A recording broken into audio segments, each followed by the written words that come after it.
తో మీరంతా కూడా మానవులై పుట్టండి అని శపించాడు. మొదట అష్టవసువులు పరుగు పరుగున వచ్చి వశిష్ఠుల వారికి నందినిని అప్పగించి క్షమాపణలు చెప్పుకున్నారు.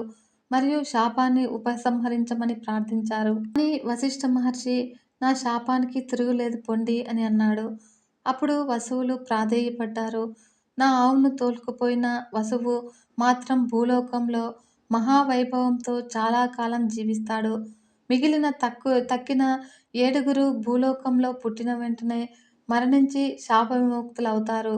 ఇంతకంటే నేను చేయగలిగింది ఏమీ లేదు అని చెప్పాడు వశిష్ఠుడు. అప్పుడు అష్టవసువులు పోనీలే కొంతలో కొంత ఇదైనా మేలే అని సంతోషించి అష్టవసువులు తిరిగి వెళ్ళిపోయారు.